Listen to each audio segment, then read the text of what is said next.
वर्षीय chartered accountant का अपहरण, आरोपियों ने 5 करोड़ की फिरौती की मांग, 4 आरोपी गिरफ्तार। डिवाइन पावर कंपनी में पैसे फंसने से किया अपहरण।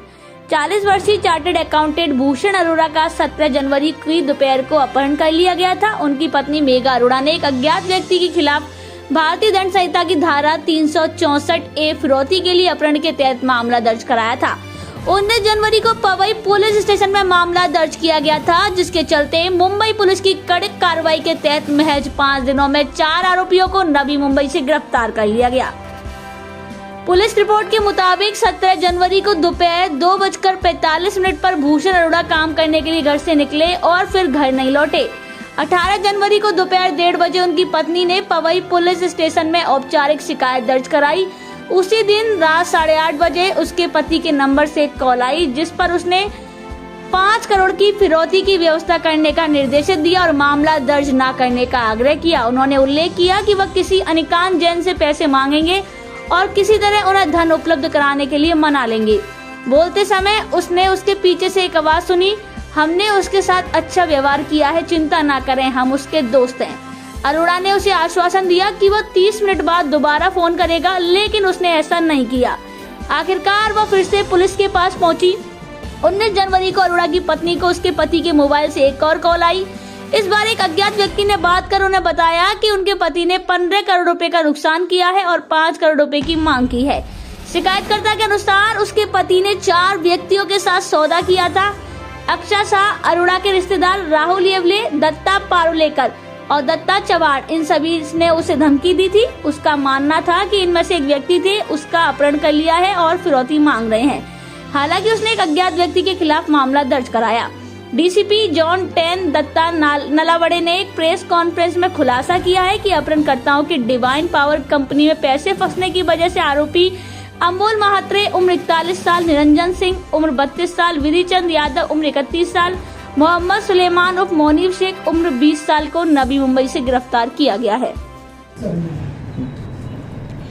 17 तारीख को पवई पुलिस स्टेशन में एक मिसिंग कंप्लेंट रिपोर्ट हुई थी, जिसमें भूषण अरोड़ा नाम के चार्टर्ड अकाउंटेंट मिसिंग है करके एक कंप्लेंट थी। इस मिसिंग कंप्लेंट का इन्वेस्टिगेशन पवई पुलिस स्टेशन की टीम के द्वारा किया जा रहा था। इसी दरमियान 19 तारीख को भूषण अरोड़ा जी की पत्नी को एक कॉल रिसीव हुआ। उसमें 5 करोड़ की डिमांड जिन्होंने उनका किडनैपिंग किया था उन्होंने की थी। इसके बाद भी 2-3 कॉल आए कि पैसों की व्यवस्था हुई कि नहीं। इस कंप्लेंट का सीरियसनेस को ध्यान में रखते हुए इमीडिएटली ऑफेंस रजिस्टर किया गया और इस ऑफेंस के इन्वेस्टिगेशन के लिए टोटल 12 टीम्स डेप्यूट की गई थी।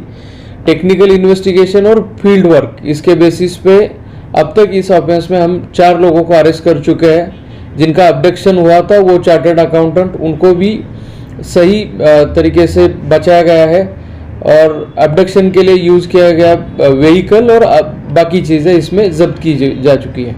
सर, क्या वजह है पूरे अपहरण की, क्या मेन वजह है, क्यों वजह किया था? भूषण अरोड़ा करके जो चार्टर्ड अकाउंटेंट है वो डिवाइन पावर नाम की कंपनी के लिए काम करते थे।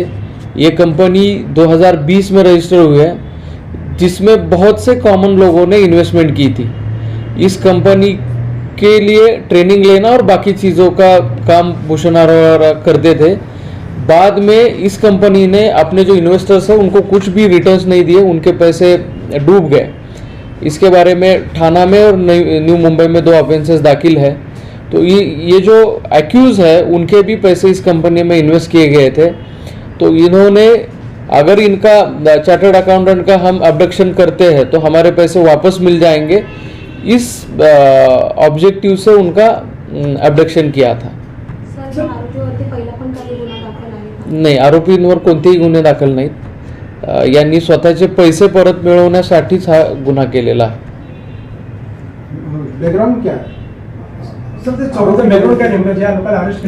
कॉमन सर्व्हिस करणारे लोक आहेत, कॉमन सिटीजन आहेत चौघही, आणि त्यांनी स्वतःच्या सेव्हिंग्जमधून त्या कंपनीमध्ये पैसे गुंतवले होते आणि ते पैसे परत मिळत नाहीत म्हणून हा गुन्हा केलेला आहे। सर, हिंदी में जिनको गिरफ्तार किया गया ये 4 लोग का बैकग्राउंड क्या है और उनके दिमाग में कैसा है कि इनको किडनैपिंग करना है सर? चारों लोग सर्विस करते हैं। इन्होंने अपनी सेविंग्स में से बड़ी अमाउंट ये जो डिवाइन पावर कंपनी है उसके इन्वेस्टमेंट स्कीम में इन्वेस्ट की थी। बाद में रिटर्न्स आना बंद हो गए। कंपनी के खिलाफ, उसके डायरेक्टर्स के खिलाफ एक ऑफेंस भी दाखिल हुआ और ये सब होने के बाद भी अपने पैसे वापस नहीं मिल रहे करके अभी पैसे किस तरह से वापस ले, तो इसलिए इन्होंने एक प्लान बनाया कि जो चार्टर्ड अकाउंटेंट कंपनी के लिए काम करता है उसको अगर हम अगवा करते हैं तो उसके माध्यम से हम पैसे वापस ले सकते हैं। तो इस तरीके से उन्होंने प्रॉपर प्लान करके इस क्राइम को अंजाम दिया है। असॉल्ट झालेला आहे, ज्यावेळेला ॲब्डक्टेड होते त्यावेळेला असॉल्ट केलेला आहे। त्यांना ते साधारणतः नवी मुंबई परिसरातले आहेत। इको गाड़ी, इको मारुति इको। बैकग्राउंड वगैरह आरोपी बैकग्राउंड ऐसे कोई क्रिमिनल रिकॉर्ड नहीं है, उनका किसी का भी क्रिमिनल रिकॉर्ड नहीं है, सर्विस करने वाले लोग हैं। माइंड में आया कैसे आया? इंट्रोगेशन में ये क्लियर हुआ है कि उनके पास अभी कोई रास्ता ही नहीं था उनके पैसे वापस लेने के लिए। और ये कंपनी के लिए काम करने वाला आदमी है, बाकी सब डायरेक्टर्स कहीं मिल नहीं रहे थे उनको। अगर इसको हम अपडेट करते तो उसके पास जो पैसा है, उनको ऐसे लगता था कि जितना उनका पैसा गया है वो चार्टर्ड अकाउंटेंट ने और बाकी डायरेक्टर्स ने कहीं पे छुपा के रखा है। तो अगर इसको हम अपडेट करते हैं और प्रॉपर इंट्रोगेट करते हैं तो ये पैसे दे देगा हमारे। नुकसान झालं असेल त्यांचं डॅमेज? प्रत्येकाचं तसं सांगितलं असेल तर एक चौघांचं मिळून साधारणतः 2 कोटींच्या आसपासचं नुकसान आहे। तो हमारे साथ देखते रहिए फाइट अगेंस्ट क्रिमिनल चैनल और पढ़ते रहिए fight against criminal daily newspaper. आज की खबर में बस इतना ही। वीडियो को लाइक करें और चैनल को सब्सक्राइब कर लें जिससे आने वाली वीडियो की नोटिफिकेशन आपको मिलती रहे।